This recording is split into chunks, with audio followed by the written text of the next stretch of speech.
오늘의 하나님의 말씀 창세기 24장 28절에서 67절까지 말씀이 되겠습니다.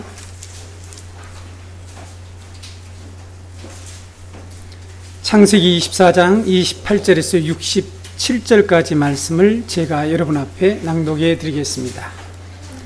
소녀가 달려가서 이 일을 어머니 집에 알렸더니 리브가에게 오라버니가 있어 그의 이름은 라반이라.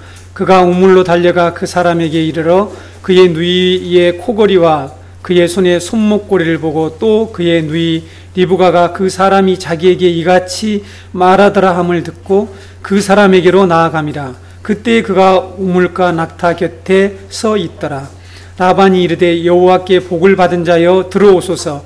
어찌 밖에 서 있나이까? 내가 방과 낙타의 처소를 준비하였나이다. 그 사람이 그 집으로 들어가매 라반이 낙타의 집을 부리고 칡과 사료를 낙타에게 주고 그 사람의 발과 그의 동행자들의 발 씻을 물을 주고 그 앞에 음식을 베푸니 그 사람이 이르되 내가 내 일을 진술하기 전에는 먹지 아니하겠나이다.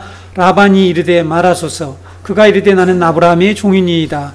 여호와께서 나의 주인에게 크게 복을 주시어 창성하게 하시되 소와 양과 은금과 종들과 낙타와 나귀를 그에게 주셨고 나의 주인의 아내 사라가 노년에 나의 주인에게 아들을 낳음에 주인이 그 모든 소유를 그 아들에게 주었나이다.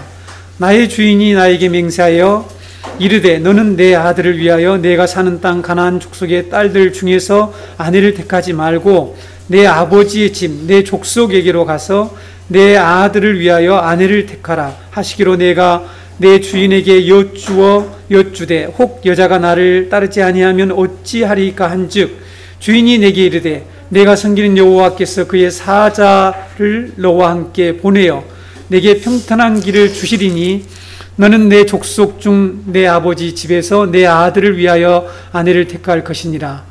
내가 내 족속에게 이를 때에는 내가 내 맹세와 상관이 없으리라. 만일 그들이 내게 주지 아니할지라도 내가 내 맹세와 상관이 없으리라 하시기로 내가 오늘 우물에 이르러 말하기를 내 주인 아브라함의 하나님 여호와여 만일 내가 행하는 길에 형통함을 주실진대 내가 이 우물 곁에 서 있다가 젊은 여자가 물을 기르러 오거든 내가 그에게 청하기를 너는 물동이의 물을 내게 조금 마시게 하라 하여 그의 대답이 당신은 마시라 내가 또 당신의 낙타를 위하여도 기르리라 하면 그 여자는 여호와께서 내 주인의 아들을 위하여 정하여 주신 자가 되리이다 하며 내가 마음속으로 말하기를 마치기도 전에 리브가가 물동이를 어깨에 메고 나와서 우물로 내려와 깃기로 내가 그에게 이르기를 청하건대 내게 마시게 하라 한즉 그가 급히 물동이를 어깨에서 내리며 이르되 마시라 내가 당신의 낙타에게도 마시게 하리라 하기로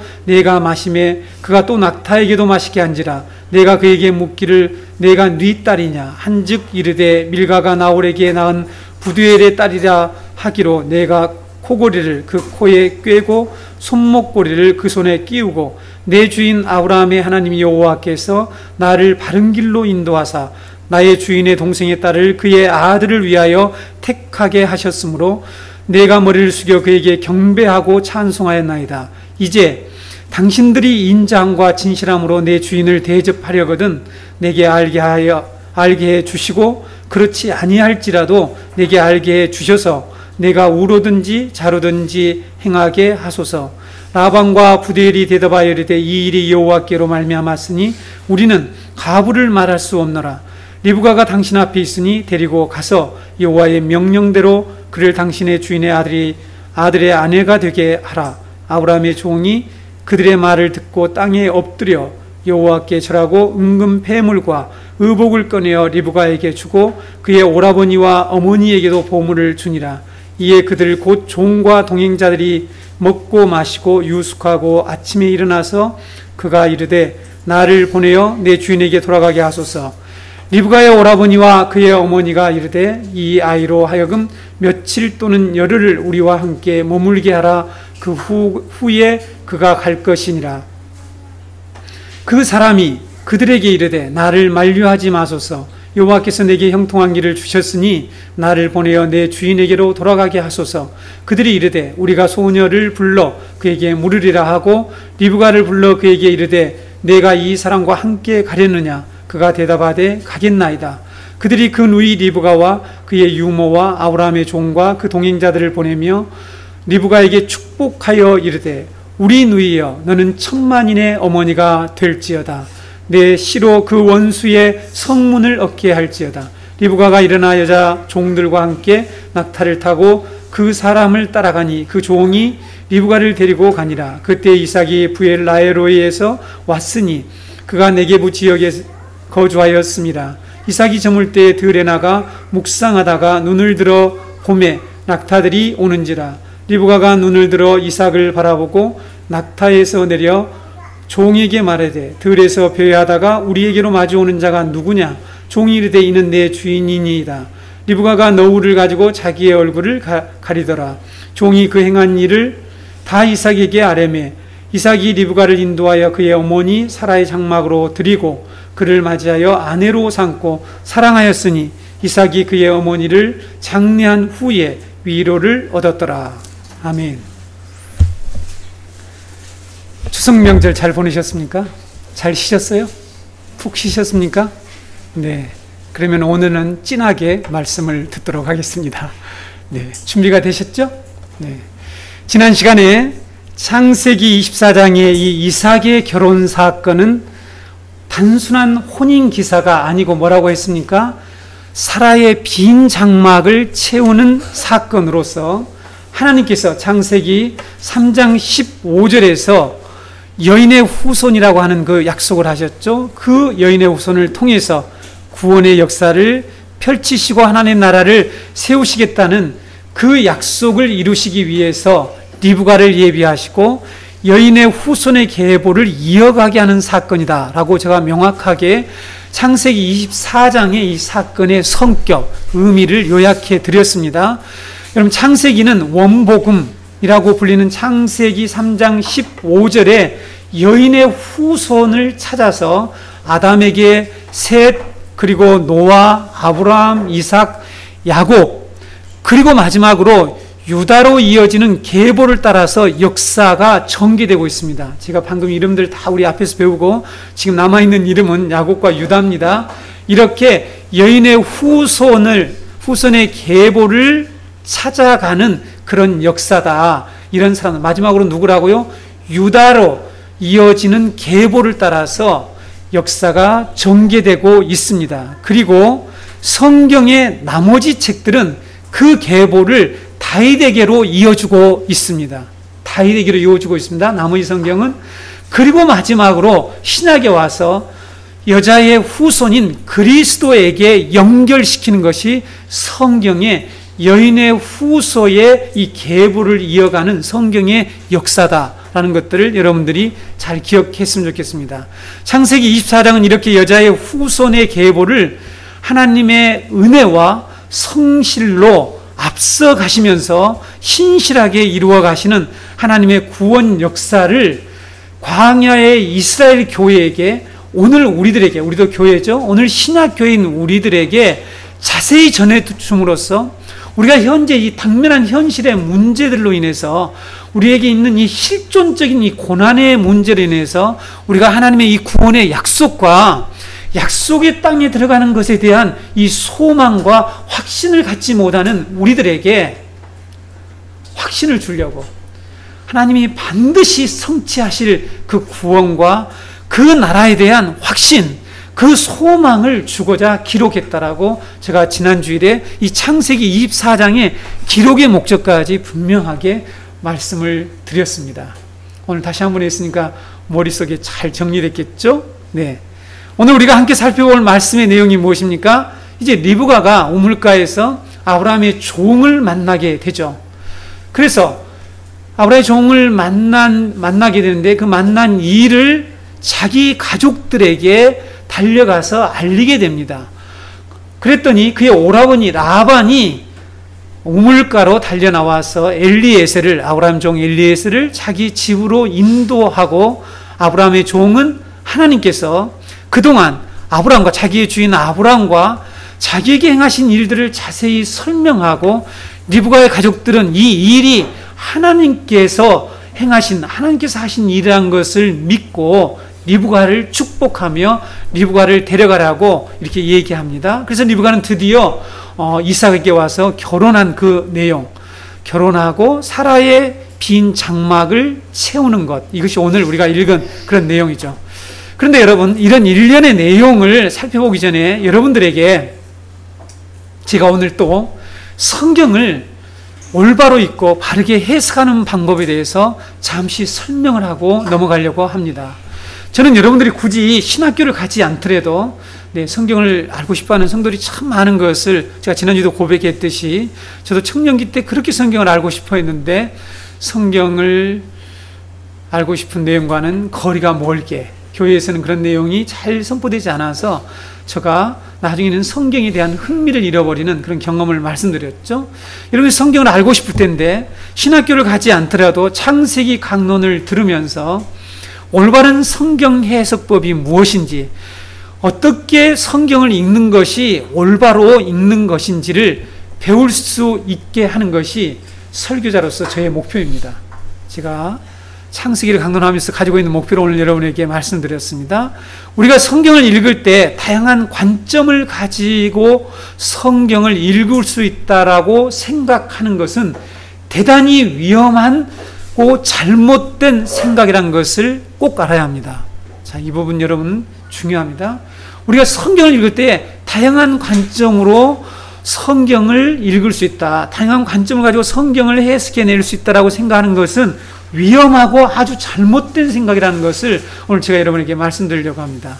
예를 들면 성경을 해석할 때 리더십의 관점을 가지고 성경에 나오는 중요한 인물들 있잖아요. 뭐 느헤미야, 리더십, 이런 리더들의 어떤 역할들이나 하는 일들을 이렇게 파악을 해서 그것을 우리에게 적용하고, 그래서 리더십이라는 관점으로 성경을 읽는 그런 방식들이 있죠. 그런 사람들이 있습니다. 그래서 그런 책을 쓰는 경우도 있죠. 또 성경을 경영의 관점을 가지고 읽고 성경에서 경영에 관한 원리를 끌어내서 적용하고, 성경은 이렇게 우리에게 이렇게 경영하라고 말한다, 이렇게 하면 성공한다라고 말한다 라고 가르치는 책들과 그런 메시지들이 있습니다. 최고 경영자 예수라는 책을 보셨습니까? 네, 그런 책이 있어요. 최고 경영자 예수. 예수님이 경영자래요. 최고 경영자래요. 성경이 예수님을 어디에다가 최고 경영자라고 했는지 저도 눈 씻고 봐도 없는데, 이런 책을 써서 경영학 관점으로 이렇게 성경을 읽는 경우가 있죠. 이뿐만 아닙니다. 여러분, 성경이 말하는 페미니즘, 성경이 말하는 에로티시즘, 성경이 말하는 유토피아니즘 등과 같은 이런 관점을 가지고 성경에 접근해서 자신들의 주장이나 이론을 만들어내는 그런 사람들, 그런 메시지를 전하는 사람들이 많단 말이죠. 이외에도 수 없는 어떤 관점을 가지고 성경에 가서 성경을 읽고 성경을 해석하는 일들이 있습니다. 그러나 여러분, 성경은 여러 가지 다양한 관점을 가지고 읽거나 해석할 수 있는 책이 아니라는 사실입니다. 만약 성경을 다양한 관점을 가지고, 이런 다양한 관점을 가지고 읽고 그런 다양한 관점을 받아들이게 되면 하나님이 말씀하신 성경을 인간의 이 생각, 인간의 사고와 관점에 따라서 그 말씀을 변질시키고 왜곡시키는 일들이 벌어진다는 것이죠. 그래서 하나님이 말씀하신 본래의 이 의도에서 완전히 벗어나서, 그리고 성경에 기록된 본래의 목적, 하나님이 우리에게 구원에 이르게 하시는 그 하나님의 목적, 그 계시를 우리에게 전달하고 전하려고 하는 이 본래의 목적에서 완전히 이탈하게 되는 매우 위험한 일이 벌어진다는 것이죠. 하나님의 말씀인 성경을 읽고 해석하고 설명할 때 가져야 할 관점은 오직 하나밖에 없습니다. 자, 이 부분 분명하게 짚고 넘어가겠습니다. 한 가지밖에 없다는 거죠. 그것은 우리 교회에서 반복해서 강조해왔던 구속사적 관점입니다. 하나님의 구원 역사적 관점이라는 것입니다.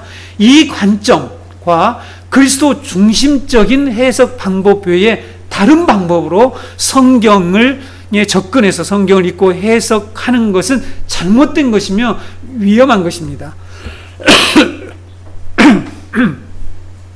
그래서 여러분, 우리 성도들은 이 관점만이, 이 구속 역사적인 관점만이 성경을 바르게 이해하고 해석하는 길이고 성경을 대하는 바른 태도라는 것을 분명하게 해야 할 것입니다. 제가 이런 말씀을 드리는 이유가 있죠. 왜 그렇습니까? 오늘날 교회 안에 세상의 실용주의적 사고가 교회 안에 들어오게 됐는데 이것이 우리의 삶에 미치는 영향은, 우리 신앙생활에 미치는 영향은 지대가 클 뿐만 아니라 더 본질적인 영향을 미쳤는데, 그것이 뭐냐 하면 성경을 읽고 해석하는 데까지 실용주의적 사고가, 이런 사조가, 이런 사상이 영향을 미쳤다는 사실입니다. 그래서 앞에서 예를 든 것처럼 성경을 읽을 때 사람들이 자신들에게 필요한 원리를 성경에서 끌어내서 그것이 성경이 말하고 있는 것이라고 믿거나 또한 가르치거나 주장하는 일들이 벌어지고 있습니다. 내가 필요한 원리를 성경에서 끌어내는 것이 성경을 올바로 읽는 방법이 아니지 않습니까? 그렇죠? 성경이 말하고자 하는 그 내용, 하나님이 성경을 기록하신 그 목적, 그것을 우리가 배우는 것이 우리가 성경을 올바로 읽는 방법이지 않습니까? 근데 그것이 뭐냐면 하나님의 구원의 역사, 하나님의 구원의 행위를 기록한 책이 그 외에 다른 얘기를 하지 않는다는 것입니다. 여러분에게 지난주에 말씀 실용적인 얘기를 하게 되면 감동이 있다니까요. 훨씬 우리말로 하면 은혜스럽다 이렇게 말할 수 있지만 그렇지 않습니다.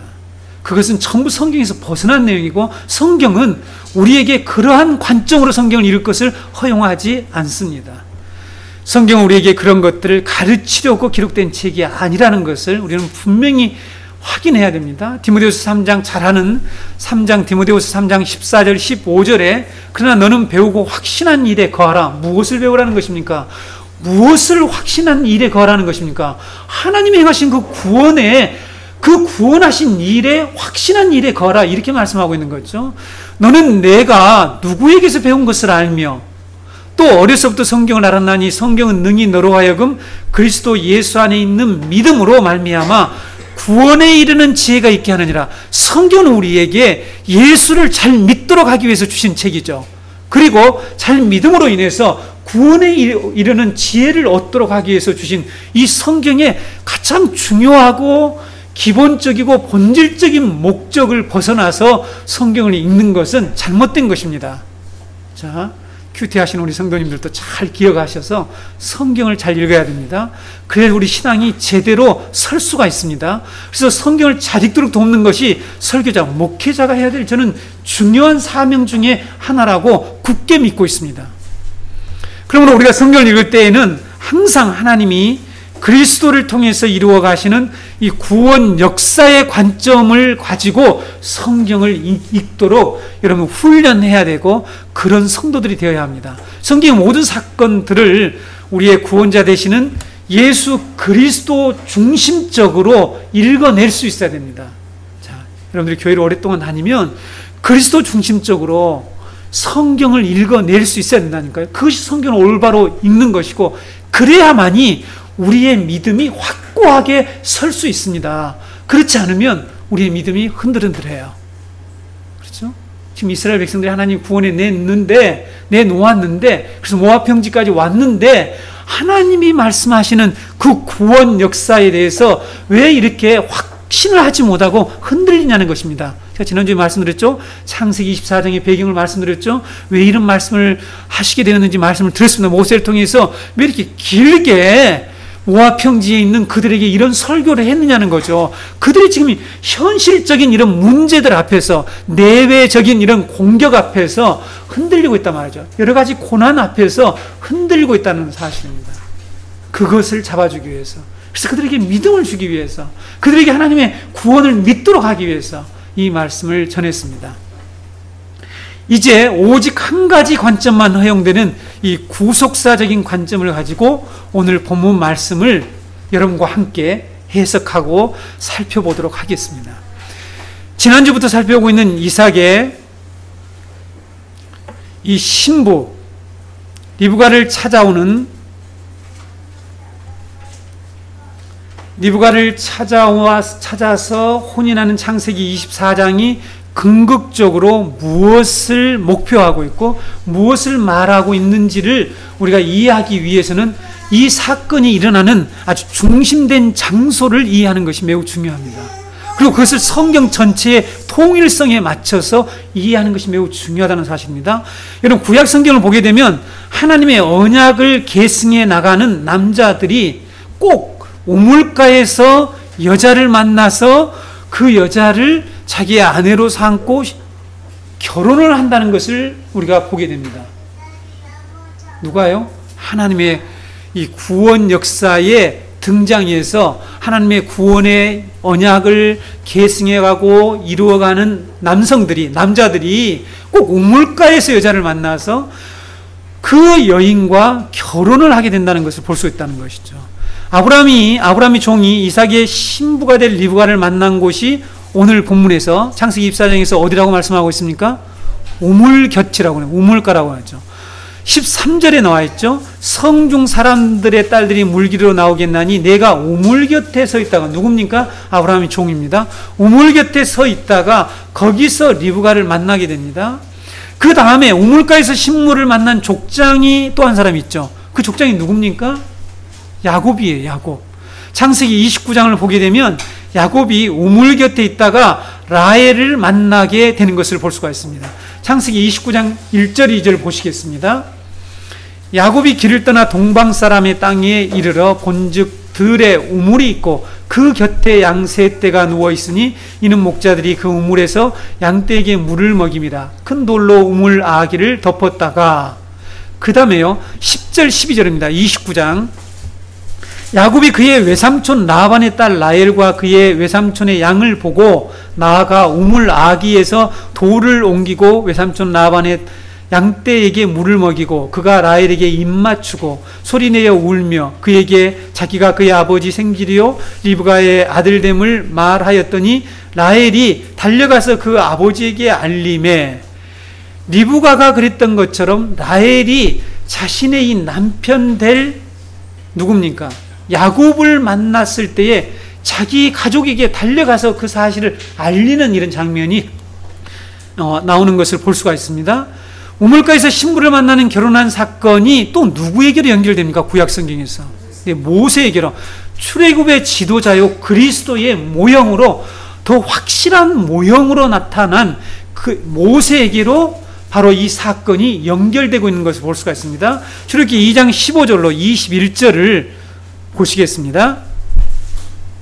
출애굽기 2장 15절로 21절. 바로가 이 일을 듣고 모세를 죽이고자 하여 찾는지라. 모세가 바로의 낯을 피하여 미디안 땅에 머물며 하루는 우물 곁에 앉았다가 미디안 제사장에게 7딸이 있더니 그들이 와서 물을 길어 구유에 채우고 그들의 아버지의 양떼에게 먹이려 하는데 목자들이 와서 그들을 쫓는지라. 모세가 일어나 그들을 도와 그 양떼에게 먹이니라.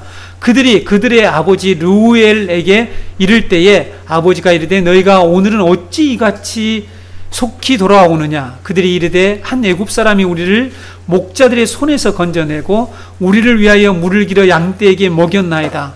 아버지가 딸들에게 이르되 그 사람이 어디에 있느냐. 너희가 어찌하여 그 사람을 버려두고 왔느냐. 그를 청하여 음식을 대접하라 하였더라. 모세가 그와 동거하기를 기뻐하며 그가 그의 딸 십보라를 모세에게 주었더니. 네. 모세 역시 우물 곁에 앉아 있다가 자기의 신부 십보라를 만나서 혼인을 했다라고 성경이 기록하고 있습니다. 구약에 나타난 우물가에서 신부를 만나서 혼인하는 이 세 가지 사건을 자세히 살펴보게 되면 차이가 있죠. 어떤 차이가 있습니까? 네, 차이를 우리가 보면은 어떤 사건을 잘 파악할 수가 있죠. 이삭의 신부를 만나는 사건에서는, 아브라함 종이 이삭의 신부를 만나는 사건에서는 아브라함의 종이 리브가에게 물동이를 기울여서 나로 물을 마시게 하라 해서 그 리브가에게 나에게 물을 요구합니다. 리브가에게, 신부가 될 그 여인에게 물을 요구하죠.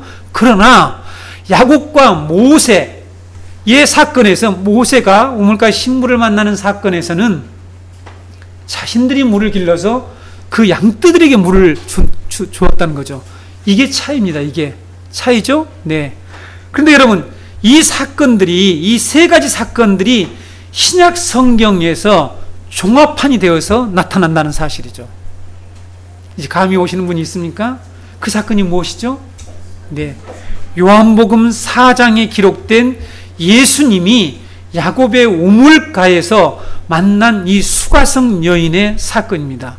예수님이 우물가에 있다가 야곱의 우물에 물을 길러온 수가성 여인에게 나에게 물을 좀 달라라고 요구를 하게 되죠. 그렇죠? 나에게 물을 좀 달라고 요구를 했습니다. 이것이 꼭 마치 아브라함의 종이 리브가에게 요구한 것처럼 물을 좀 달라라고 요구하죠. 그렇죠? 그래서 물을 줍니다. 그러나 결국에는 이 수가성 여인 사건에서는 예수님이 그 여인에게 영원히 목마르지 않는 물을 주어서 마시게 하는 것을 볼 수가 있죠. 그리고 수가성 여인의 사건에서 예수님은 영생하도록 솟아나는 샘물 이야기를 하시다가 그 물을 달라고 하는 여자에게, 물을 요구했던 그 여자에게, 그 여자가 물을 요구합니다. 영원히 목마르는 샘물을 내가 가지고 있다. 내가 그런 물을 가지고 있다고 하면 너가 달라고 했을 것이다. 그 물을 주세요. 이렇게 요구하는 이 여인에게, 수가성 여인에게 뜬금없이 무슨 얘기를 합니까? 내 남편 데려오너라. 물 얘기를 하다가 내 남편 데려오너라 이렇게 얘기를 하지 않습니까? 그렇죠? 이런 말씀을 하시면서 남편 이야기를 끄집어내는 것을 볼 수가 있어요. 요한복음 잘 아시지만 요한복음 4장 14절로 16절 보겠습니다. 내가 주는 물을 마시는 자는 영원히 목마르지 아니하리니 내가 주는 물은 그 속에서 영생하도록 솟아나는 샘물이 되리라. 여자가 이르되 주여 그런 물을 내게 주사 목마르지도 않고 또 여기 물 기르러 오지도 않게 하옵소서. 이르시되 가서 내 남편을 데려오너라. 예수님이 물 달라고 하는 여인에게 남편 데려오너라 이런 말씀을 뜬금없이 한단 말이에요. 예수님은 수가성 여인에게 내가 너의 목마름을 해결해 줄 진정한 남편 메시아라는 사실을 알려주고자 물을 달라고 했죠. 그리고 이어서 남편 얘기를 하고 있는 것입니다.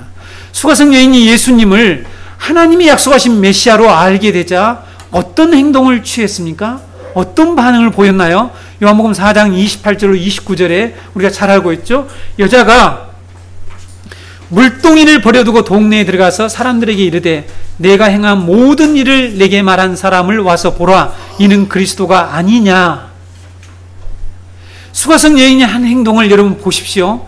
리브가와 라헬 그리고 시브로가 했던 행동과 똑같다는 사실입니다. 어떻게 같습니까? 그들이 신랑을 만났을 때에 달려가서 그 사실을 알렸죠. 달려가서 알렸습니다.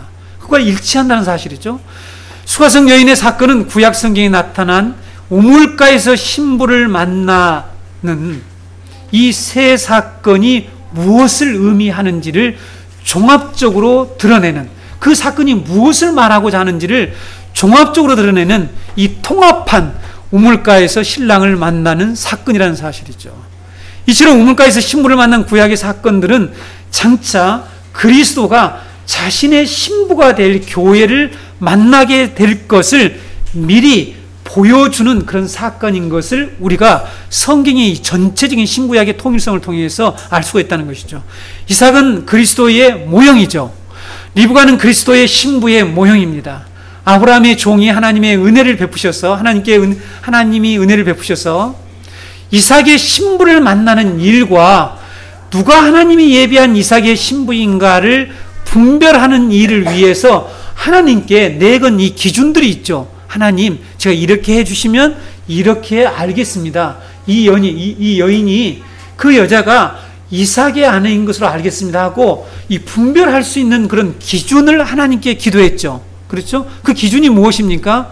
그 기준이 무엇이죠? 창세기 24장 13절 14절에 나와 있죠. 성중 사람의 딸들이 물을 기르러 나오겠사오니 내가 우물 곁에 서 있다가 한 소녀에게 이르기를 청하건대 너는 물동이를 기울여 나로 마시게 하라 하리니 그의 대답이 마시라 내가 당신의 낙타에게도 마시게 하리라 하면 그는 주께서 주의 종 이삭을 위하여 정하신 자라 이로 말미암아 주께서 내 주인에게 은혜 베푸심을 내가 알겠나이다. 이런 기준을 제시했다는 거죠. 여러분, 왜 이런 기준을 내걸었을까 하나님께? 혹시 의문을 가져보시면서 성경을 읽어보신 적 있어요?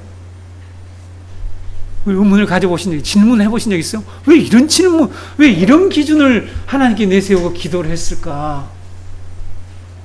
글쎄 여러분, 우리가 성경을 구속 역사적인 관점으로 읽기 시작하게 되면 성경의 이 성경 전체가 이 통일성을 가지고 유기적으로 연결되어 있다는 것을 깨닫게 되죠. 그러니까 성경이 얼마나 하나님의 구원 역사를 생생하게 말하고 있는지를 우리가 정확하게 이해할 수 있게 되는데, 자, 여러분들이 질문을 해보신 적이 없다라면 질문을 해보겠습니다. 왜 이런 기준을 내걸었을까? 하나님이 예비하신 이삭의 신부를 알아볼 수 있는, 분별할 수 있는 방법으로 자기 일행과 낙타들에게 물을 달라고 요구할 때에 즉각적으로 응하는 그 여자가 하나님이 예비하신 이삭의 아내라는 것을 확인하는 기준으로 하나님께 기도했는데, 이 기준, 여러분 말입니다. 지난번에 제가 여러분들 오후 시간에 말씀드렸죠. 이 기준은 처녀인 리브가가 실행하기에는 너무 엄청난 일이라는 사실이에요. 너무 힘든 일이라는 사실입니다. 왜 힘든 일인 줄 아세요? 자, 이제부터 구체적으로 얘기할게요. 당시 낙타 한 마리가 마시는 물의 양이 혹시 조사해 본 분이 있어요? 네. 그렇게 파악이 됐습니까? 저는 이 학자들이 연구한 내용들을 보니까 25갤런이에요. 25갤런. 1갤런이 3.78 어쩌고 이렇게 쭉 나갑니다. 그래서 약 3.78리터예요. 1갤런이. 그런데 25갤런이라면 어느 정도 되냐면 94리터 정도 돼요. 약 100리터 정도 된다고 생각하시면 됩니다. 94리터라고 합니다. 근데 고대에서 사용하던 이 물동이는 얼마만큼 물이 들어갈까? 학자들이 이렇게 연구를 해요. 철저하게 하나님 말씀을 이해하려고 고고학자들이. 그랬더니 3갤런이 들어가는 거죠. 약 11리터가 들어가요. 11리터는 가늠이 됩니까? 11리터 정도밖에 들어가지 않아요. 그러면 6,400km라고 하는 이 엄청난 장거리를 여행한 이 낙타 몇 마리요? 10마리와 그의 일행들에게 물을 주려면 낙타 한 마리가 94리터를 마시니까 10마리는 940리터를 마시지 않습니까? 지금 수학 시간 아닙니다만 940리터를 마신다는 거죠. 이 940리터를 11리터짜리 물통이로 계속해서 퍼내려면, 길어 올리려면 얼마나 해야 됩니까? 약 90회에서 100회까지 100회 정도를 물을 길러야 하는데, 리브가라는 이 처녀가 그 일을 했다라고 성경이 기록하고 있다는 사실입니다. 여러분 24장 16절에서 20절을 보시겠습니다.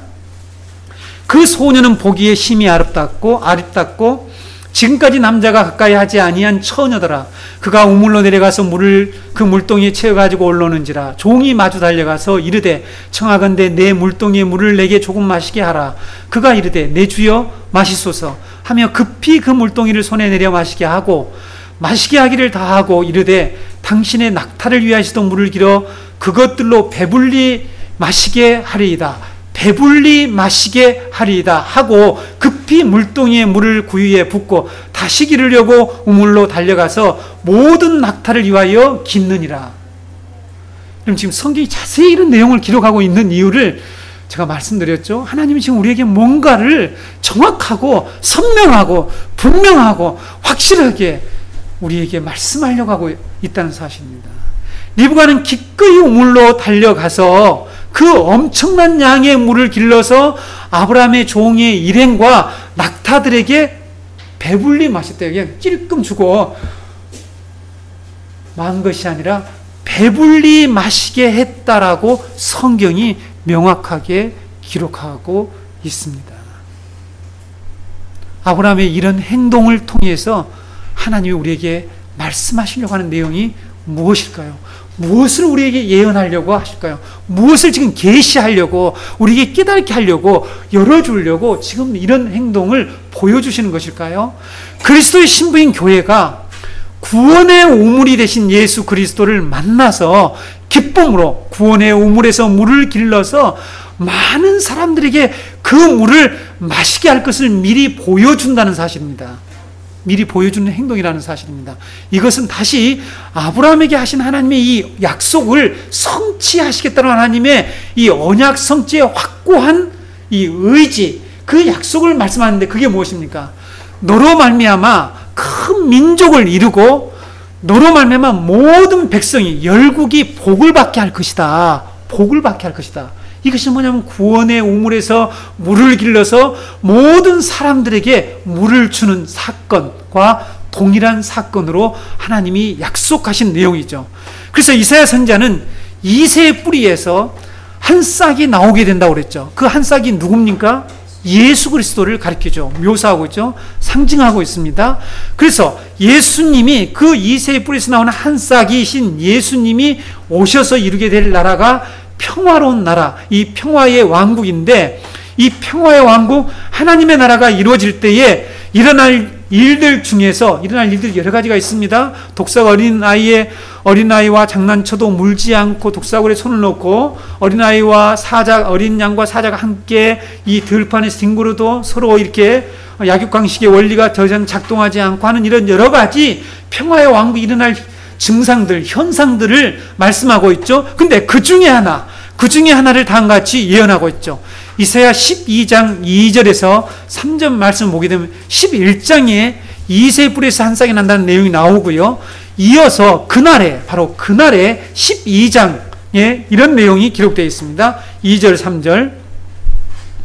보라, 하나님은 나의 구원이시라. 내가 신뢰하고 두려움이 없으리니 주 여호와는 나의 힘이시며 나의 노래시며 나의 구원이심이라. 그러므로 너희가 기쁨으로 구원의 우물들에서 물을 기르리로다.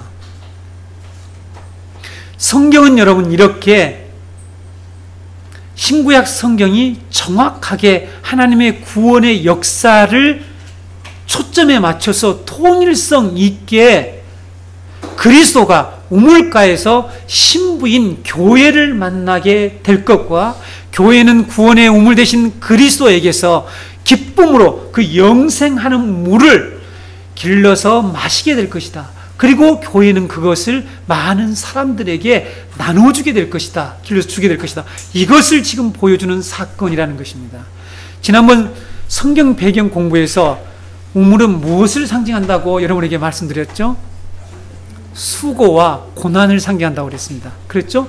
성경에는 물이 두 종류밖에 없다라고 분명히 말씀을 드렸습니다. 예, 우리가 먹는 물은 뭐 여러 가지 종류가 많이 있는데 해양수 어쩌고 막 이렇게 많은데 성경의 물은 무슨 물과 무슨 물요? 네, 살아있는 물과 일반 물이라고 그랬죠? 네.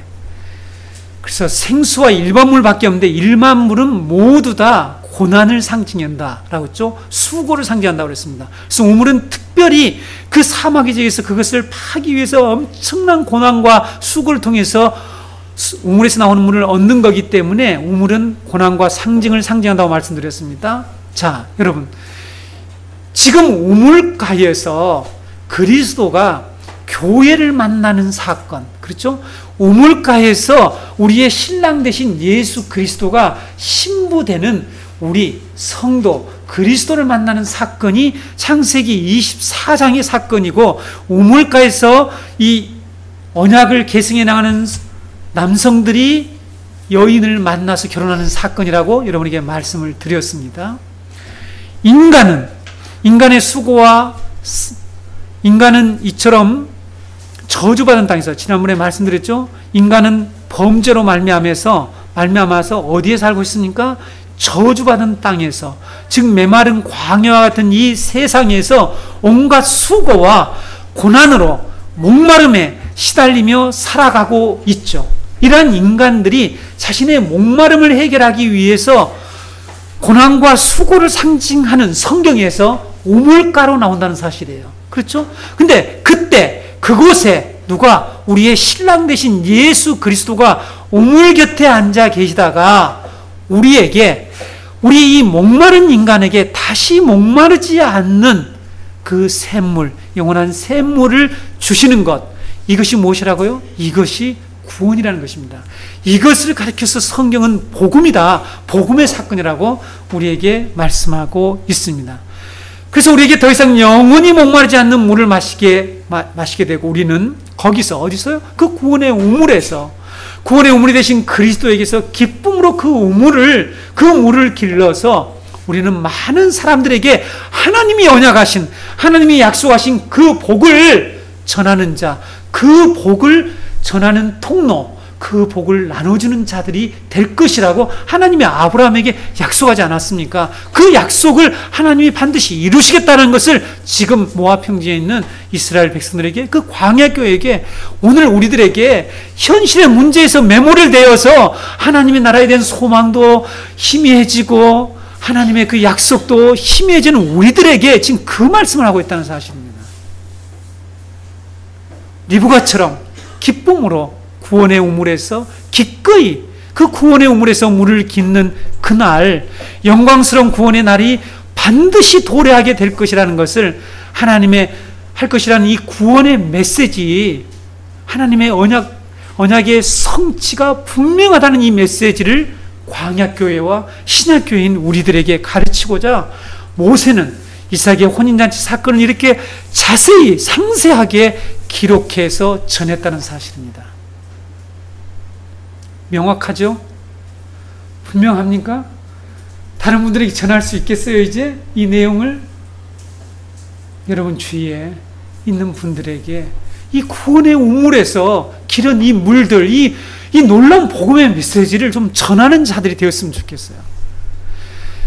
비록 신구의 교회가 겪고 있는 이 내외적 고난과 도전들이 있다고 그랬죠. 여러분, 적군들이 있단 말이죠. 사단이라고는 외부적인 적이 있지만 우리 내부에서 일어나는 끊임없는 욕망의 이런 적들, 이런 것들이 아무리 크고 우리를 위축시키고 우리에게 염려와 근심과 두려움을 준다고 할지라도 하나님께서는 언약적 신실함에 근거해서 리브가를 통해서 사라의 빈 장막을 채우시고 여인의 후손의 언약을 성취하시듯이 우리에게 여인의 후손으로 메시아를 보내셔서 우리를 구원하시고 우리로 그리스도의 신부가 되게 하셔서 하나님이 사랑하는 아들 예수 그리스도에게 주신 모든 복을 우리로 하여금 상속받게 할 것이다 라는 것을 확인시켜 주고자 모세로 하여금 이 말씀을 전하게 하셨습니다. 이런 본문 29절 이하를 보게 되면 라반이 우물가로 달려와서 아브라함의 종을 자기 집으로 이제 데려가게 되죠. 인도해서 어떤 일을 합니까? 음식, 당시에 이 대접문화, 나그네 대접문화가 잘 발달했다고 그랬죠.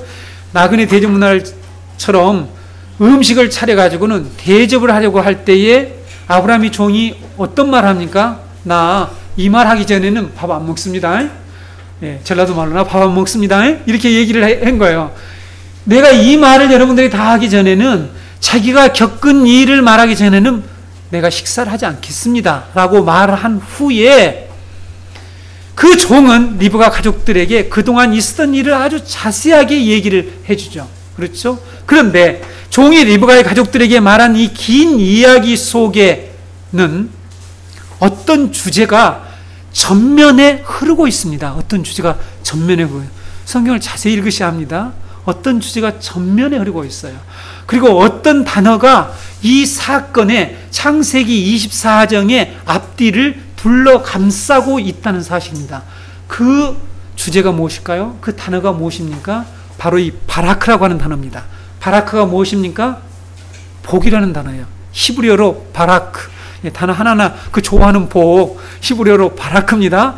바라크라고 하는 이 주제가, 이 단어가 24장에 총 6번 기록되어 있죠. 등장하게 됩니다. 그리고 이 단어가, 이 주제가 앞뒤를 감싸고 있다고 그랬죠. 여러분 1절을 보게 되면 아브라함이 나이가 많고 늙었고 여호와께서 그에게 범사에 바라크를 주셨더라, 복을 주셨더라 되어 있죠. 60절에 리브가에게 축복하여, 여기도 바라크라는 단어입니다. 바라크라는 단어가 사역형으로 나서 축복하다라고 바뀌었는데 똑같은 바라크라는 단어인데, 축복하여 이르되 우리 누이여 천만인의 어머니가 될지어다, 내 씨로 그 원수의 성문을 얻게 할지어다. 하나님이 그동안에 약속해왔던 내용을 집약해서 축복하고 있는 내용들을 볼 수가 있단 말이죠. 35절 이하의 말씀을 보면 아브라함의 종이 리브가의 집에 가서 맨 처음 꺼낸 말이 무엇입니까? 맨 처음 꺼낸 내용이 있어요. 집에 가서 밥도 안 먹으면서 맨 처음 꺼낸 내용이 무엇입니까? 35절 36절 읽겠습니다. 여호와께서 나의 주인에게 크게 복을 주시어 창성하게 하시되 소와 양과 은금과 종들과 낙타와 나귀를 그에게 주셨고 나의 주인의 아내 사라가 그 노년에 나의 주인에게 아들을 낳음에 주인이 그의 모든 소유를 그 아들에게 주셨나이다. 자, 핵심이 뭡니까? 내용이 두 가지예요. 여호와 하나님이 나의 주인 아브라함에게 크게 복을 주셨다. 히브리어로 메오드 바라크인데요. 큰 복을 주셨다. 큰 복을 주셔서 창성했다. 그가 그래서 많은 재산을 소유하고 있다. 그리고 두 가지 핵심 내용이 뭐냐면 그것을 그 아들에게 다 주었다. 이 두 가지예요. 복을 받았다. 그것을 아들에게 모두 다 주었다. 모든 소유를 그 아들에게 주었다. 이것이 내용입니다. 종이 엘리에셀이 식사도 안 하면서 이 말을 그렇게 급하게 전하려고 했던 이유가 뭘까요? 이 말을 밥도 안 먹으면서 전하려고 했던 그 이유가 무엇일까요? 여러분 성경을 가만히 보세요. 여러분 남들이 무슨 얘기하면 눈치 빨리 채잖아요. 예? 그렇죠. 왜 그랬을까요? 자, 누구든지 축복과 하나님으로부터 큰 복을 받은 아브라함의 아들 이삭과 결혼을 하게 되면 그가 받은 복, 그가 소유하고 있는 모든 재산이 누구 것이 된다? 네 것 된다, 네 것. 그것을 함께 받게 되고 함께 누리게 될 것을 전하고자 그 얘기를 하려고 지금 밥도 안 먹고 이 얘기를 하고 있다는 것을 알아야 됩니다. 그것을 암시하고 있는 거죠. 그 얘기를 하려는 것이죠. 이것이 복음이에요. 우리는 하나님 복음도 모르면서 밥은 꼬박꼬박 다 먹으면서 성경은 또 안 읽고 하나님의 말씀 잘 안 듣는 이런 일들이 있어서는 안 되겠죠. 자, 여러분 다시 말씀드리면 하나님의 약속을 믿고 예수 그리스도를 나의 구주, 나의 주님, 더 구체적으로 나의 신랑으로 영접하는 자는 하나님의 아들 예수 그리스도가 받은, 하나님께로부터 받은 그 모든 복, 그 소유를 받게 될 것이라는 것을 지금 여기에서 말씀하고 있는 것입니다. 이 신약적 복음을, 신약의 이 복음을 구약적으로 지금 설명하고 있다니까요. 그래서 여러분 사도 요한은 이런 복음의 내용을 다음과 같이 정확하게 당시에 청중들에게 전했습니다. 요한복음 3장 35절에서 36절을 보실까요?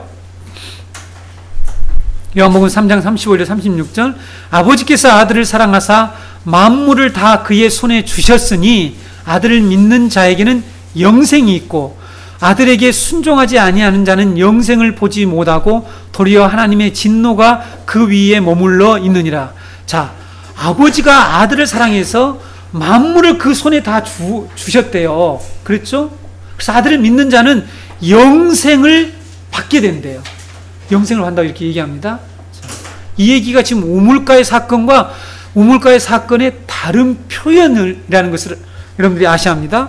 여러분 바로 이 사건 후에 우물가에서 만난 신부 이야기의 종합판인 수가성 여인 사건이 이 사건 이에 이 말씀 뒤에 이어서 바로 나와요. 그래서 여러분 성경을 문맥을 따라 잘 읽으셔야 합니다. 이 사건이 이어서 나온다니까요. 그러니까 이미 하나님께서 구약 성경에서 말씀한 내용들을 사도 요한은 다 깨닫고 있는 거죠. 우리 오늘날 성도들이 바로 이래야 됩니다. 하나님께서 구약에서 이미 다 말씀하신 것이 신약에서 성취되고 있다. 약속과 성취라고 하는 이런 성경의 이 구조, 이것을 가지고 우리가 성경을 해석하고 이해를 해야 되는데, 성경에서 뭐 에로티시즘이 어떤 일에서 그런 책이나 쓰고 뭐 유토피안, 기독교와 유토피아니즘이 이런 책을 써서 뭐 유토피아가 뭔지를 여러분 아시죠? 네, 우리는 이러한 행복한 날이 올 것이다. 성경은 바로 그런 행복론을 얘기하고 있다. 이런 얘기나 하고 틱낙한과 성경이 말하는 행복론이나 비교나 했었고 이런 관점으로 성경을 읽어서는 안 된다는 사실이죠. 목사님 우리하고는 상관이 없는데요, 이렇게 생각할지 모르지만 우리 밖에는 이런 일들을 하면서 이런 잘못된 관점으로 성경을 읽는 사람들이 얼마나 많은지 모릅니다. 하나님의 아들 예수 그리스도를 믿고 그분의 신부가 될 교회가 받게 될 복과 기업을 구약에서는 물질적인 풍요함으로 묘사하고 있다라면 신약에 와서는 그 복을 뭐라고 얘기합니까? 그 예수 그리스도가 가지고 있는 그 소유를 무엇이라고 얘기합니까? 영생, 구원, 죄사함과 칭의, 의롭게 되는 것, 우리가 천국에 들어가는 것으로 신약에 와서는 그렇게 표현을 하고 있습니다. 그래서 신약에서는 복을 물질적인 것으로 묘사하고 있질 않아요. 그렇죠?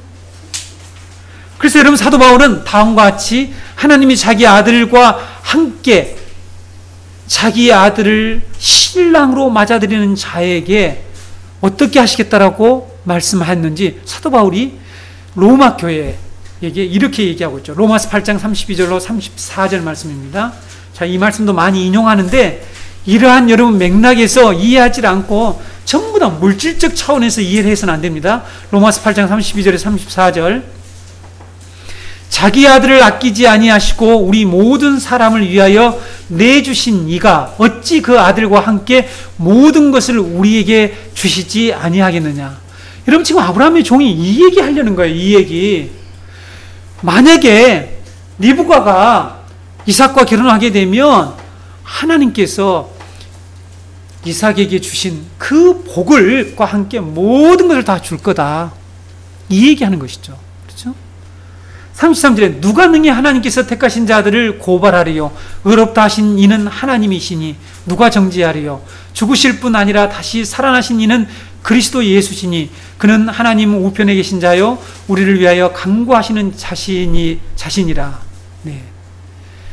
자기 아들을 아끼지 아니하시고 우리 모든 사람을 위하여 내주시니까 어찌 그 아들과 함께 모든 것을 우리에게 주시지 아니하겠느냐, 이 말씀을 하면서 그 다음에 뭔 얘기를 하냐면, 택하신 자들을 누가 정죄하느냐, 죄사함 확고하게 하나님이 우리의 죄를 사해 주셨기 때문에 누구도 우리를 정죄할 수 없다는 이 죄사함에 관한 얘기를 해요. 모든 걸 주셨다고 하는데 죄사함에 관한 얘기를 한단 말이죠.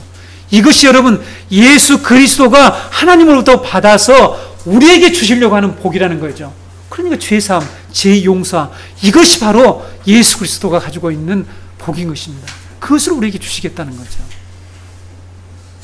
아브라함의 종 엘리에셀은 이 모든 이야기를 마치고 리브가의 아버지와 오라버니에게 어떻게 할 것인 것을 결정하라고 촉구합니다. 자, 여러분, 복음을 전하는 자들은, 복음을 들은 자들은 가부간에 결단을 내려야 합니다. 내가 이 약속을 믿을 것인가, 이 언약을 믿고 따라갈 것인가, 순종할 것인가, 말 것인가 하는 것을 결정을 해야 돼요. 그렇죠? 복음은 그렇게 돼 있죠. 복음을 들은 자들에게 결단을 촉구합니다. 하나님 말씀 듣고 끝나는 게 아니죠. 그 말씀 들었으면 순종해야 되겠죠. 그래야 그 복이 내 것이 됩니다.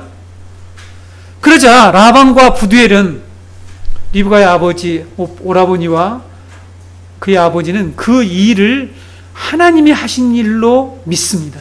고백을 합니다. 그리고 하나님 명령에 따르겠다고 대답합니다.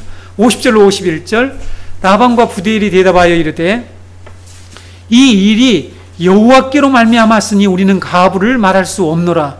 리브가가 당신 앞에 있으니 데리고 가서 여호와의 명령대로 그를 당신의 주인의 아들의 아내가 되게 하라. 이런 고백을 합니다. 그리고 리브가를 축복하면서 그 종과 함께 보내게 되죠. 그런데 여러분, 이제 마지막으로 우리가 리브가의 가족들이 리브가를 축복한 이 말씀을 이제 우리가 살펴보겠습니다. 이것을 살펴보게 되면 교회가, 그리스도의 신부가 받게 될, 장차 받게 될 이 복이 무엇인지를 우리에게 명확하게 말씀해 주고 있습니다. 60절 말씀, 리브가에게 축복하여 이르되 우리 누이여 너는 천만인의 어머니가 될지어다. 내 씨로 그 원수의 성문을 얻게 할지어다. 라는 이런 축복을 하면서 보내줍니다. 리브가의 가족들이. 그들은 리브가가 사라의 빈 장막을 채움으로써 하나님이 사라에게 하신 약속이 있죠. 그럼 이미 우리가 배웠습니다. 열국의 할례 언약에서 열국의 어머니가 되리라 하는 이런 약속을 하시죠. 그렇죠? 열국의 어머니라. 여기에 천만인의 어머니가 될 것이라는 말을 하고 있지 않습니까? 천만인의, 열방의 천만인의 모든 사람들의 어머니가 되리라는 그 언약의 계승자가 될 것이라는 것을 축복을 합니다. 그렇죠? 그리고 모리아산에서 하나님이 아브라함이 하나님께 순종을 해서 이삭을 제물로 바치는 이런 순종을 했을 때 하나님께서 하신 약속이 무엇입니까? 내 씨가 대적의 성문을 차지하리라 라는 이런 말씀을 하죠. 22장 17절 다시 한번 읽어볼게요.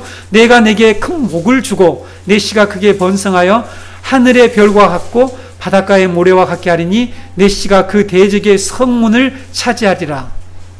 이런 약속을 했죠. 여러분, 여기에서 우리가 무엇을 볼 수 있습니까?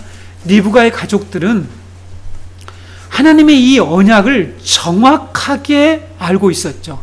깨닫고 그 언약에 근거해서 축복을 했습니다. 그렇죠? 축복을 우리도 좀 수준 높게 좀 놓읍시다. 네? 우리도 좀 이제 수준 높게 놀자고요. 우리도 하나님이 약속하신 이 언약에 근거해서 자녀들에게 말하고 자녀들을 위해서 기도하고 자녀들에게 축복할 수 있는 이런 어떤 좀 믿음에 이르러야 되지 않겠습니까? 지금 리브가의 가족들은 아주 핵심적인 그 내용을 정확하게 요약을 해서 축복을 하고 있잖아요. 놀랍지 않습니까? 네. 그런데 여러분, 대적의 성문을 차지한다는 것은 그리스도의 신부인 교회가 궁극적으로 이 받을 복 중에 하나인데, 이것이 무엇입니까? 자, 대적의 성문을 차지한다는 것은 당시에 히브리인들이 사용했던 이 관용적인 표현이에요. 관용적인 표현이라고요. 그렇죠? 네. 예전에 우리가 창세기에서 배웠잖아요. 에녹의 사건에서 배웠죠? 저가 죽으면 종말이 온다. 그게 뭐라고요? 무드셀라. 이게 관용적인 표현. 그가 죽으면 우리 부족은 망한다. 왜냐하면 칼잡이가 성문에 있다가 그만 죽이면은 그 성 안으로 다 밀고 들어가서 성을 정복할 수 있다. 이것이 무드셀라라고 그랬습니다. 그래서 그 심판의 메시지를 아는 에녹이 그 말씀을 들은 이후 그때부터 하나님과 동행하는 사람 살다가 하늘로 종을 보지 않고 올라갔다는 내용을 말씀드렸죠. 이런 관용적인 표현이 있단 말이죠. 그런데 대적의 성문을 차지한다는 말은 대적들을 정복하게 될 것이다. 그래서 승리를 쟁취하게 된다라는 히브리인들의 관용적인 표현이라는 것입니다. 하나님은 이미 창세기 3장 15절 원복음에서 여자의 후손이 뱀의 머리를 상하게 할 것이라고 하는 이 약속을 하셨죠.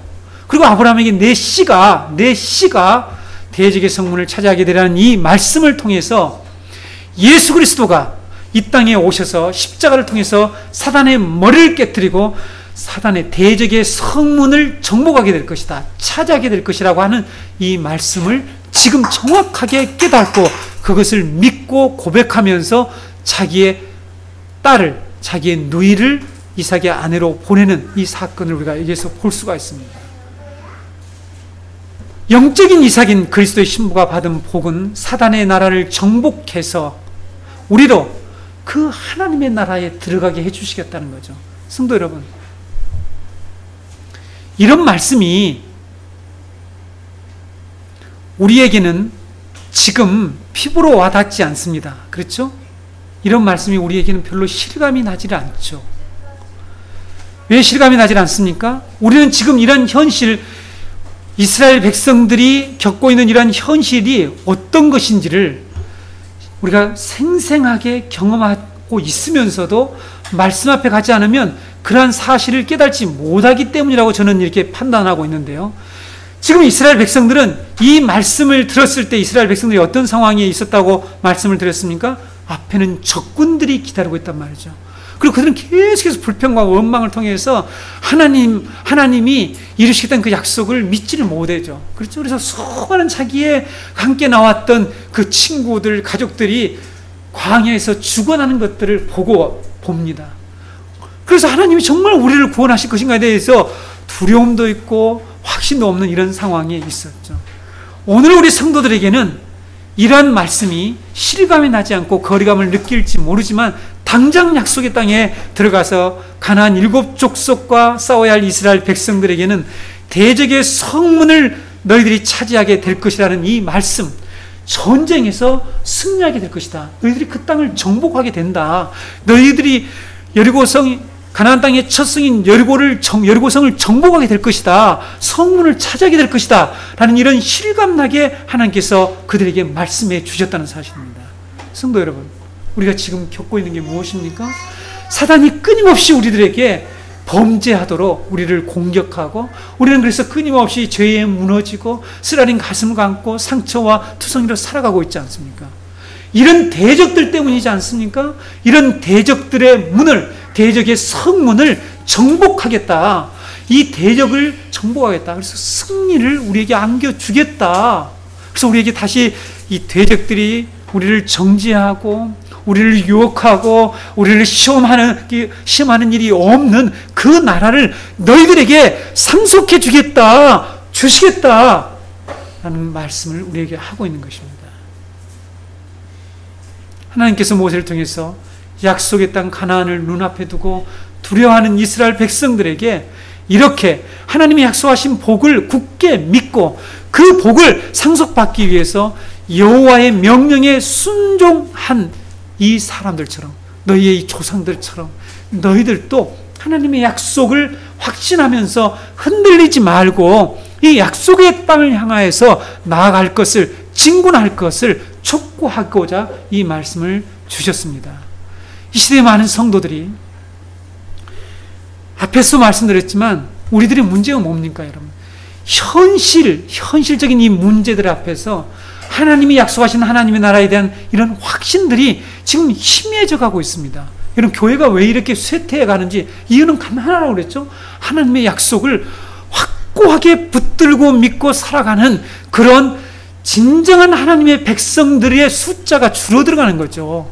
교회의 부흥, 교회의 거중이 때중에 와서 하나님 약속을 믿지 않는 사람들, 물질적인 이런 어떤 현적인 문제만 해결하고 그 문제 해결하게 되면 금방 신앙을 놓아버리고 하나님께 적극적으로 하나님의 약속을 붙들고 살아가는 그런 삶이 없는, 전투적인 삶이 없는 그런 사람들이 아무리 많은들 교회는 소용이 없습니다.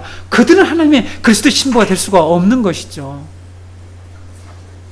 이렇게 하나님의 나라의 소망을 점점 잃어가는 그들에게 가나안 약속의 땅에 대한 그런 소망이 흔들리는 그들에게 하나님이 그의 아들 그리스도와 함께 주실 이 영적인 바라크, 이 복을 우리에게 반드시 주시겠다라는 이 말씀을 하시는 것입니다.